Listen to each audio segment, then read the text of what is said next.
Previously on Eden. We're running out the door! Because we've chosen a future with no regrets. Now here's the question, where did she get the clothes? Did we pick them up while we were on the run?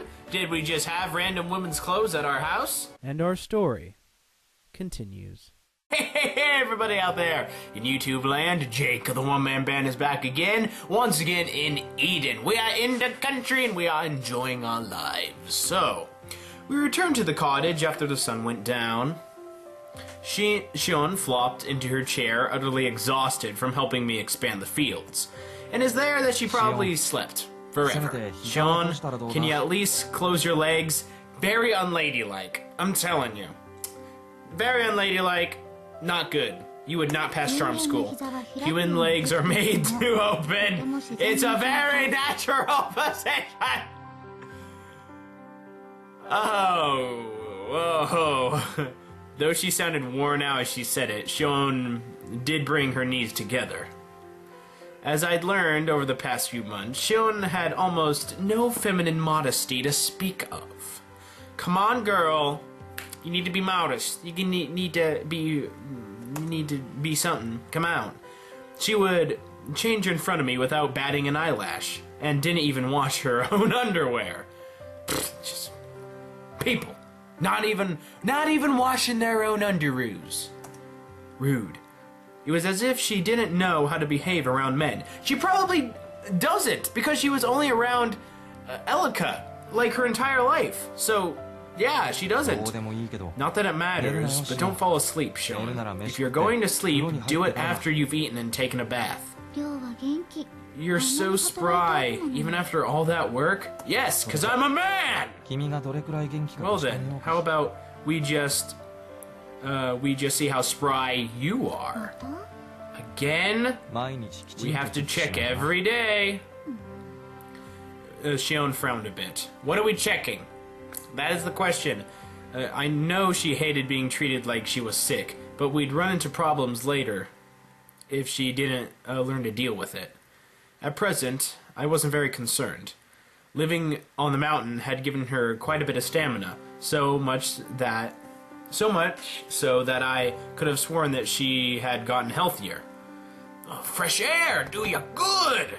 And we had to be on guard. Shion didn't lie, but self-diagnosis was unreliable at best. They say one understands one's body best, but I didn't believe it for a second. She would probably lie, even though we've just said that she didn't. In fact, I doubted that maid girl had known just how weak she had become. Okay, first, open your mouth. Okay. Open your mouth, I'm gonna look inside. Do we get to see the No! We skipped that. We skipped the important part. Whatever. Shion went to take a bath after we'd finished dinner. I switched on the old radio that I had placed in the corner of the room. Only ear-grating static came out. I tried to wait a little while, but the reception never got any better. I gave up and switched it off. Why did we carry this? It's heavy! I retrieved several scraps of paper from my pocket. Elika.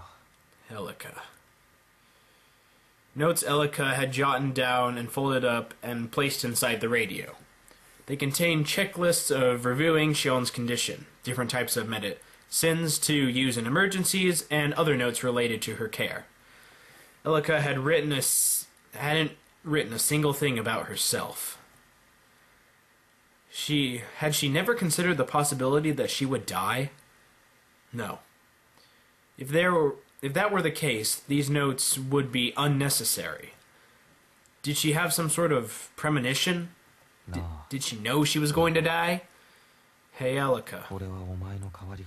Am I fit to be your substitute? Nah, not really. But we're the best we got. If there was any justice in this world, Elika would be by Shion's side right now. Shion may have come along at a very convenient time, since I had just lost my purpose in life. Once I'd taken her somewhere safe, or or at least I deemed safe, I again felt a sort of emptiness within me. I have no purpose again. It was just as Shion said. I had become restless ever since coming here. My life seemed to have lost all purpose. I didn't know what I should do. What should I do? For the first time in my life, I had more freedom than I knew what to do with. Too much freedom can be a bad thing. You don't even know what to do with yourself. Now I was sitting by the lake, just like I sat here with my sister all those years ago.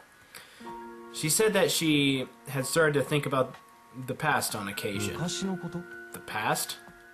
We were sitting on a grassy shore of the lake, enjoying the perfect picnic-like ambiance. So the lake beach is grassed instead of sand? That's strange. That doesn't only happen in Minecraft. Well, I was still just a child before I was a scientist or anything else. There was a faint smile on Shion's face as she gazed out towards the sparkling surface of the lake. She seemed to rather enjoy this lake and its pristine waters, and appeared to be in a great mood today. You were born in that research facility, right?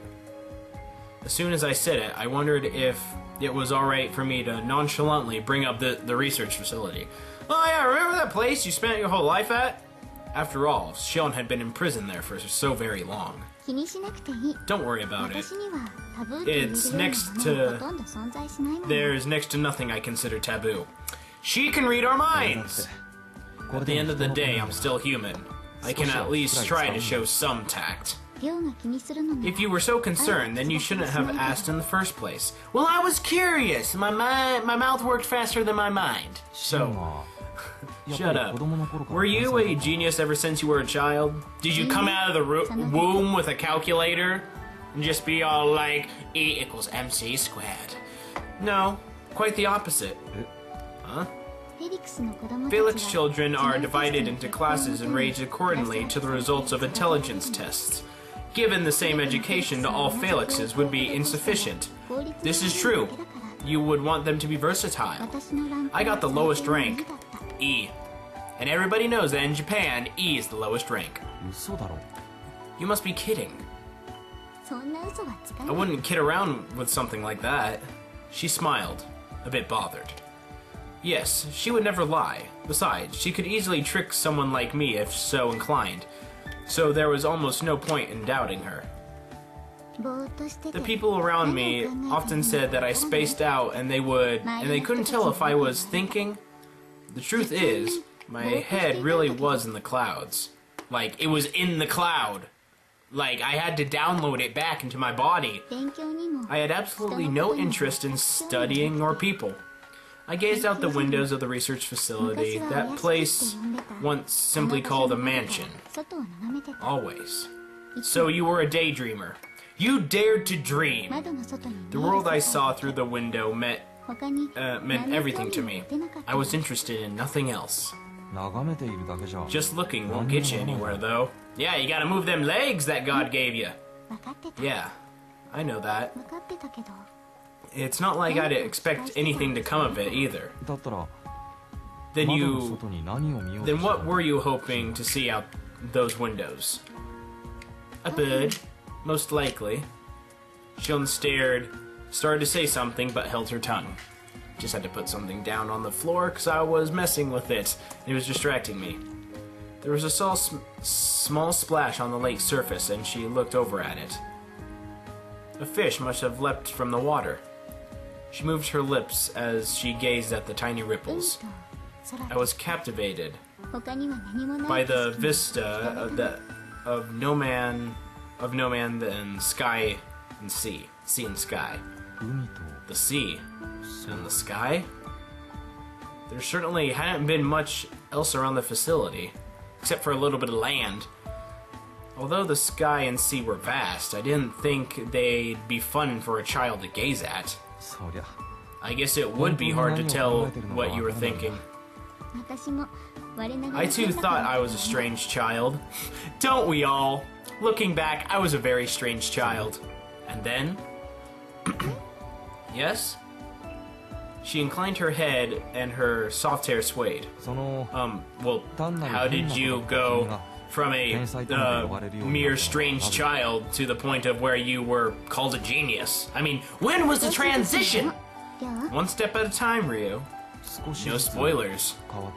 You changed one step at a time? No, idiot!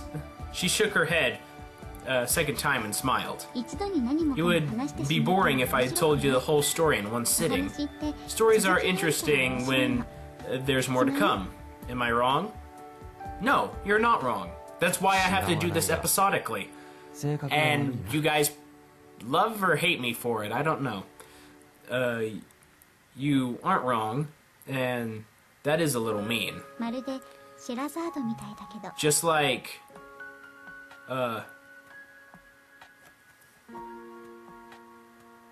it's German, I know that. Scheherazade? Scheherazade? Zald? Scheherazade? Scheherazade. Because that's what Rio said, so Scheherazade. What is Scheherazade? I've never heard that name before. 1001 Nights? The Arabian Nights? What's that? Once upon a time, there was a king who caught his wife being unfaithful and distrusted women ever since. The king took a new wife each day and killed each wife after the night had passed. Yes, it is Arabian Nights, because then when he finally got to one, well, she's probably gonna tell the story. That guy was seriously sick. One woman, Scheherazade, married him and put a stop to his atrocities. When night fell, she would tell the king tales from throughout the ages. So basically, she would tell a story and say the rest would come tomorrow. Yes, and he couldn't kill her since he wanted to hear how they ended. It is said her stories continued for 1001 nights. No matter how interesting the stories, I'm amazed she could keep going for 1,000 nights. 1001 nights, my dear boy. And there's plenty of stories, man. If I were to tell you everything by myself, 1,000 nights wouldn't be enough. Yeah, she's lived a long time, Sonny Jim. Shion smiled once more, stood up, and walked to the shore. I stood as well and made sure to keep close, so that I could support her if she should ever stumble. I am a rock. Yeah, we have all the time in the world, you know? Yeah. Quite literally, because when the world ends, then there'll be no more time left in the world, so yeah. She nodded and kicked a pebble with her feet. But while it's all fine and good to remember the past, we have to think about the future as well. This is true. The future? I know how the future is going to go. The world's going to end. We're both going to die. To be specific, Ryu, your future. Why are you worried about me? You can't afford to keep taking care of me here forever, can you? Yeah, I can. You have your own life. Well, you see, we were just talking about this. There's no purpose in my life right now, so what would be the point of me leaving? Where you stand with the military is the only problem. If you're lucky, you'll be treated as KIA, but if not, you'll have a court-martial for desertion waiting. My future is quite the magnificent forecast. I'm either dead or I'm in prison. Whatever the case, it was certain I would be arrested if I waltzed into public. The military likely wouldn't excuse me immediately, but would use any means necessary to extract Shion's whereabouts from me. Dirty tactics I myself had used once on my enemies. But knowing you might make it through reasonably unscathed. Because I'm awesome like that. You, who safely escaped all this way while escorting a hindrance like me. You're not a hindrance! And I'm just saying this right now. This look on her face right now, that's extremely cute. I wish you wouldn't overestimate me like that. Ships take off in space practically every day. Wouldn't slipping onto one of them be easy work for you? I do think I can pull it off, but I have no intention on leaving here. I was born here, and damn it, I shall die here. I said clearly, as if making a proclamation. I could tell that she didn't want to do anything that would tie me down. She may have sensed that I had lost sight of my goal in life, but I had come here of my own free will. That was why I had no intention of leaving this place, of leaving her side, not before I could see another path for myself. Ryo, do you plan to stay here until I die? Yeah, pretty much. She spoke of her own death like it was of no concern. She always treated it as such, but lately she acted like it had nothing to do with her in particular. She didn't fear death, and that's how we should live every single day. It was downright scary how indifferent she was to it. Even if you wait for my death, you'll gain nothing from it. I'll gain closure! That's what I'll gain. It's not like I'm here because I want anything in return. You know that, don't you? I do know. That's why I'm saying it. It was unusual for Shion, but she sounded a bit mad when she spoke. I want you to be free to do what you want as well. That is all I wish for. Yeah? That's all I ask of you, then say it's Phantom of the Opera song. Haven't watched that movie in a long time. I really want to now. I know. I nodded and managed to form a smile. I thought I was sure a forced smile would not move her heart. I figured I had no choice but to smile. Because smiling is good. And now we're walking back. A mild gust kicked up, and we decided to go back home. This region was warm year-round, but cold winds did blow on occasion. These winds had surely come from some distant, cold world. Did you know, Ryo? Know what? Shion had been silently trotting along, then suddenly opened her mouth. What? This country has had 4 seasons long ago? Really? 4 seasons existed? I vaguely remember hearing about that. So, the climate on Earth has gotten so bad that there's only 1 season now? Yeah, it's going down. I seem to recall one of my parents saying something like that once upon a time. Spring, summer, fall, and winter. Flower viewing in spring, fireworks in summer, leaves changing color in autumn, and snow in winter. Each season had something pretty to offer. And now it's all gone! Now it's all gone. We don't get nothing pretty now. I heard it long ago from my creator, Dr. Shin-Yuji, that the country changed colors each season, and that it was very beautiful. I've met people from all sorts of countries. Everyone always said that their own country was the most beautiful. What about you, Ryo? I'm not sure. I mean, I was raised here, and I've seen some of the world, but not all of it. I looked out over the mountains, dripping into greenery and groves of trees rustling in the wind. This place would never change. Everything was just as it was when I was a child. I guess I don't hate it. If I did, I wouldn't have come here. You're not being honest with yourself. Shion giggled. How do you know? Psychoanalyzing, once again. That's a little late to say. It's a little late to say that now.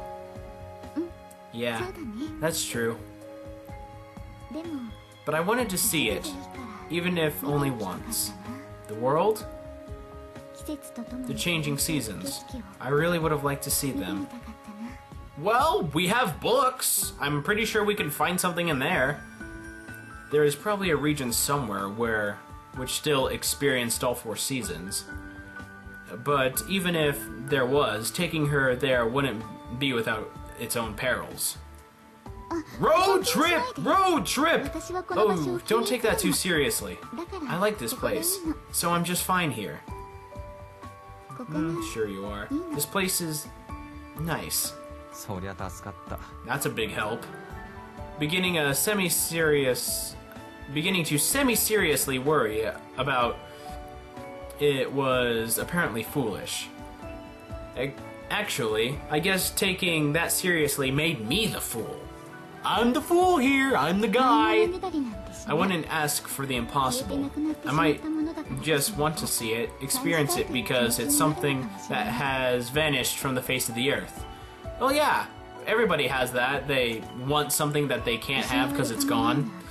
All people possess a longing for that which has been lost. Yeah, that's what I just said! At this point, the seasons and the country itself have disappeared. All that's left is a predictable climate and boundless chaos. Ever since the planet started to run towards the end, everything has changed. She whispered sadly, shook her long hair, and started walking a little faster than before. Everything changed, and the end draws near. I wonder why this planet turned out this way. Take your pick of 1,000 different things. Wouldn't you know the best? You studied it. We had the Earth evacuation project because the end of the world was upon us. And she was the once in charge of it. I don't know. Shion shook her head. Maybe the world isn't ending! Maybe it really isn't. Maybe it's all a ruse to get everyone off the planet. You don't know. Nobody could stop the end. Do you know why it can't be stopped? Because it doesn't exist. The answer is simple. She presented the question and answered all on her own. Because ultimately nobody knew why it would end. Oh, okay. So nobody knows why. That's dumb. I would think science would progress so far that they would know why the world is gonna end. We ignore problems we don't understand and tackle those that we do. It was easier to search for the next planet than to save the one we currently live on. That's just how it is. But this is Earth. This is our home planet. If we survive that way, then the choice isn't wrong. I can't say for sure that it's a correct choice either. You may be a genius, but you aren't all-knowing. There's no sense in seeking an absolute truth, is there? No. No. What? She stopped and stared at me with those big eyes of hers, them big ruby eyes. It was the sort of face one makes when looking at someone in awe. No, never mind. No, give me praise, come on. It's just for some reason, I thought what I did was the right choice. I thought you couldn't say that for sure. You're contradicting yourself now. I wonder why I suddenly thought that. Don't worry about it. Okay, if you say so, you're the boss. That said, Shion started to walk once more. Her stride seemed somehow lighter now. She's gonna float up into the sky one of these days, if she gets any lighter. She fell asleep again. I heard a bang and lifted my face from the book I was reading. We had finished dinner, taken baths, and now was spending a leisurely and quiet evening together. Shion, who had been sitting across from me, was reading a book like I was, and her face planted onto the table. Again. I didn't even have to guess what had happened. She fell asleep, duh. As usual, she had fallen asleep, like her batteries had just died. She could stay awake after How could she stay awake from smacking her head so hard? That's why she's asleep. She's unconscious. Honestly.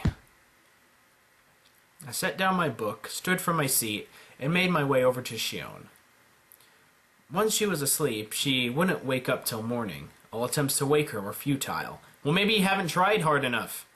I took the book, still gripped in her hands, pulled out her chair, and gathered Shion into my arms. Like a little child being held by Papa. I lifted her almost weightless body with ease. Yes, the muscles. She's so light. She's like a little baby. I whispered curtly and looked down at Shion's face. This wasn't the first time I had carried her. It was just a little, ever so little at a time. Shion seemed to be losing weight.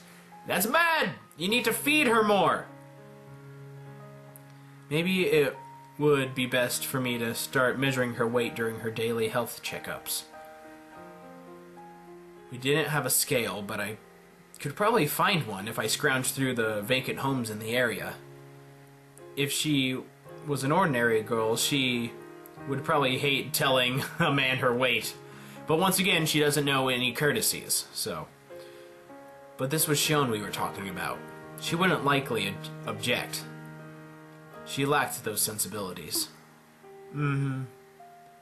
She let out a tiny sigh. Her sweet voice, soft hair, slender body. That was the image of a girl from head to toe. And yet, the fact that she was not an ordinary girl was a bit depressing. It is, honestly.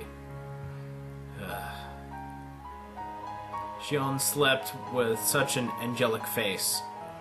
We even have the angelic choir coming up in the background music. Her face was a little red, likely because she hit it earlier. It wasn't swelling all that much, but I'd probably had put some ice on it later, just to be sure. Since that was the most I could do for her. No, you could do more! You could do more, bro! Don't fade to white! That was a touching scene! That was cute! Go back! Let me cook. Oh boy, that's gonna be fun in the next episode, guys. Alrighty. Sorry to cut it off here, but we're getting close to that time mark. So, be sure to like and favorite if you've enjoyed. Subscribe, of course, if you feel inclined to. Be sure to check out other videos that I've done. I do quite a bit of different stuff. So, be a good person, tip your waitresses, keep moving forward. I'll see you guys next time. Yeah!